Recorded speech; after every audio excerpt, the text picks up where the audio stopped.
Welcome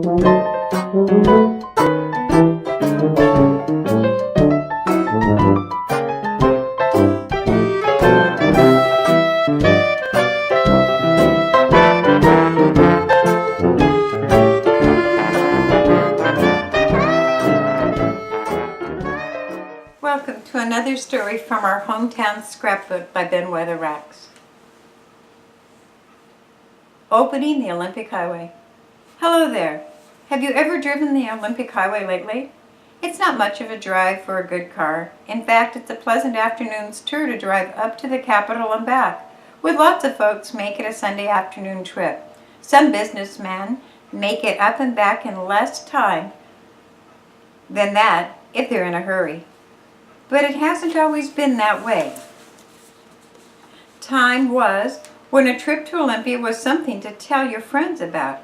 You see, Olympia was a landmark on the map of Washington Territory way back before there were settlers on Grays Harbor. And the trip was made on trails, dusty roads, by boat and portage, and finally by train, long before it was made by steam-lined cars streaking over the paving. There's a story here. And it had a climax one day in October 1924 when a paved highway was opened from the Capitol direct to Grays Harbor. We'll get back to that in a minute. But first, let's give Dick Crombie his customary few seconds for a word from our sponsor. Now, we're not concerned with the history of Olympia in our Hometown Scrapbook. This book, which tonight includes 250 chapters, is primarily concerned with our own hometown, with this Grays Harbor where we live. But when we touch a town that has such a close connection with ours in a historic way, we want to say a word about it. It was 1850 when the settlement was started there at the southern tip of Puget Sound, at the spot where the Deschutes River emptied into the salt water. And while it was separated from Grays Harbor by about 50 miles of pathless wilderness and the densest forest that grew on the North American continent, it wasn't long before white men were making trails in that forest and coming back to Olympia with stories of the rich timberlands to the west. But it was not the timberlands that opened up the valley of the Chehalis. It was pasture and farmlands, and settlers hurried to get their homesteads staked down into the rich bottomland of the Chehalis County, chose one of two routes. They came from Portland and took overland trails through Grand Mound to strike the river where it winds near Oakville, or they pushed down from Olympia, followed the shores of Black Lake, and then came to the twisting streams that followed and came to Grays Harbor. Many settlers came down the Sound from Vancouver and left Olympia to work his way down to the rich valley via canoe or portage. In 1883, young David Fleet hit Olympia. There was a dusty wagon road that went as far as Montesano. Settlers of the valley drove their fattened stock over the road in the autumn to be sold in Olympia, and down the rutted road, wagons loaded of eastern merchandise came to fill the little general stores in the new county. At Montesano, a trail connected with the road to bring travelers down to the harbor. It had been built in 1884, and while it was not considered the main thoroughfare to the harbor's sprouting towns, it was sort of a back entrance to supplement the overland route down the coast to Portland. You might think, considering the connections that we have today, that the first thing the people of Grays Harbor did was to plunk for a road to connect them to Olympia. But it wasn't the way. River boats and railroads were the only routes out to the east for nearly 30 years. And then came the gravel road that ambled through the cedar swamps to the high ground near what is now Central Park.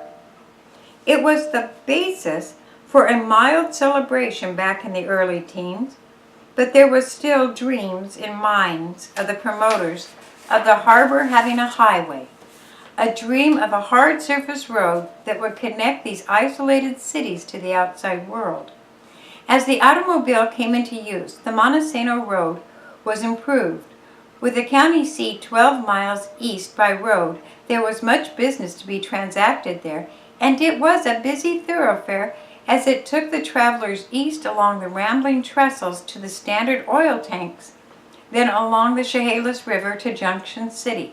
Following, of course, through the lowlands, it came out near the present location of the country club and climbed onto the higher ground of today's Central Park.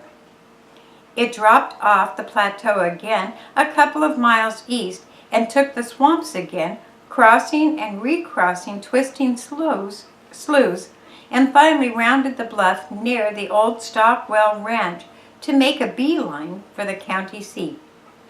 But for Montesano East, the road was little to talk about.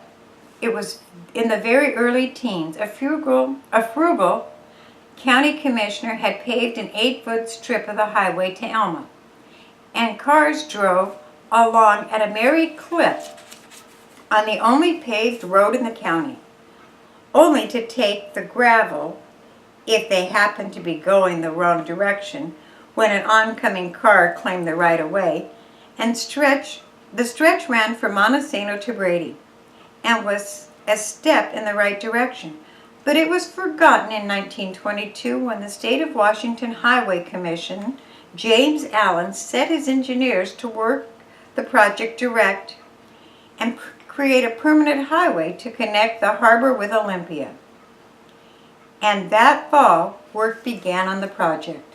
Now, by 1922, the automobile had proven that it would be able to outlast the horse, and the gasoline age had come to America.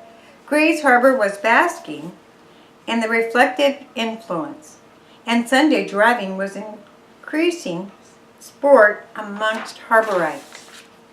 A trip to Olympia was not a 3-hour round-trip jaunt, but it was something that could be negotiated in a day, and made a real tour for these who were willing to attempt it. The roads were, for the most part, new. They had been built and used by men as long as Grays Harbor's short memory could reach back. But now, with the new improvements going on, old pioneer routes were suddenly torn up, and new stretches cut down to a grade, widened, and readied for the hard surface. And a new world was added to the language of harborites. It was detour. It provided the material for as many gags and jokes as the Tin Lizzie and Henry Ford had brought out, or women's suffrage or prohibition had before it. But jokes or not, motorists detoured when they went east from Aberdeen.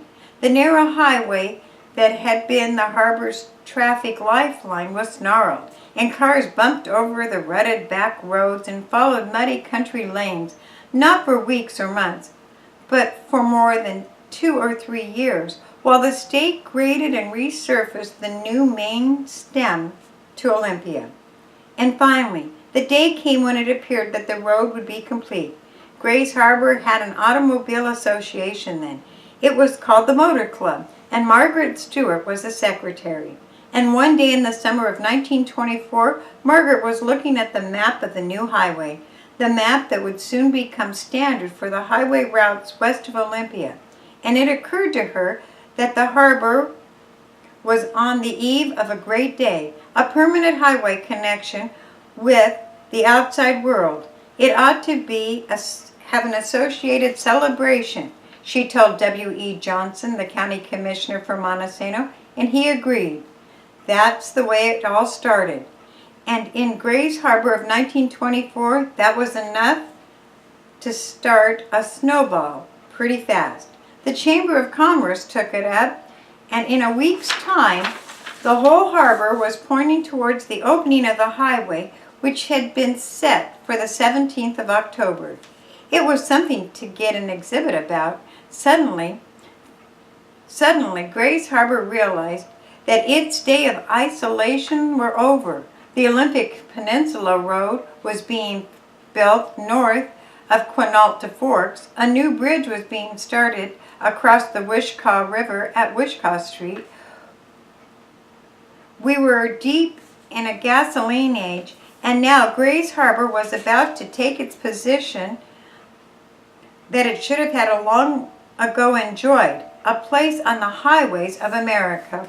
Well, the Chamber appointed W.E. Johnson as chairman of everything, and he worked out the program. And when the day arrived, the major effort had been explained, and things were ready to roll. At 8 o'clock in the morning, on the 17th, a caravan of 70 cars formed at Wishkah and K Street.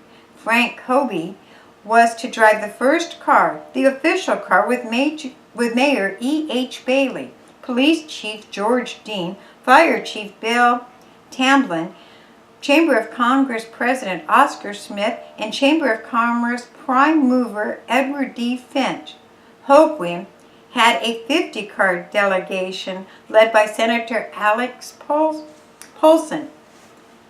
The newly formed Aberdeen Active Club chartered a bus for 22 passengers, and there was a special car for the old man Dieter, who was to be ceremoniously disposed of at the end of the line.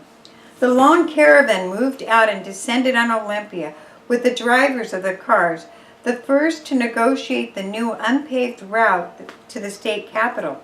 They arrived in Olympia shortly before noon to attend a big banquet at the Olympia Hotel, at which Grays Harbor entertainers stole the show. Cliff Cummings and Clayton Richard did a duet. A quartet of Mrs. V.W. Giddings and Mrs. Robert Bryan, Culinary Green, and Rudy Allen sang as Bob Ziegler played the piano solo. The governor spoke, Governor Louis F. Hart, that was, and Sam Bowes set up a chant for Highway Commissioner Allen. Then at 1:30 the caravan turned around and Governor Hart led the motorcade, now extended to more than 200 cars, back over their route. They were greeted at all points with Satsop and Brady outdoing themselves to herald the entourage. They honked through Aberdeen and ended up at the Emerson Hotel in Hoquiam, the brand spanking new Emerson, where there was more speech making, a high percentage of eating, and Senator Polson delivered himself of a major public utterance having to do with the latest improvement in the harbor's traffic facilities. That night the harbor celebrated in the Morak and the Emerson hotels, both so new that they sparkled, that their parties for the Olympia delegation and the town's oration extolled things as they were and predicted, among other things, that the Olympic Peninsula was on the eve of its great and long-anticipated development. Joe Dieter was burned at Herman's Field in Hoquiam, and the Seattle newspapers devoted their magazine section to the story of the newly discovered tourist areas down at the place they called Grays Harbor.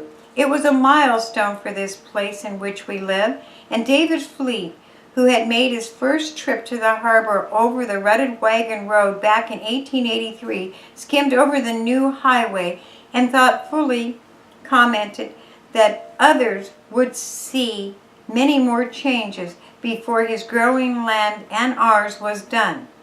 And now, Dick, a word from our sponsors. Yes, the opening of the highway to Olympia provided a lot of momentum back in 1924. It had cost the state $2,277,000, and it had brought to fruition the dream of pioneers for nearly half a century. As we noted when we began, there's nothing to it today, but it loomed as one of the most important things that ever happened to Grays Harbor when they baptized that stretch of paving a quarter of a century ago, and as an event to remember and record tonight in our hometown scrapbook. Thanks for listening.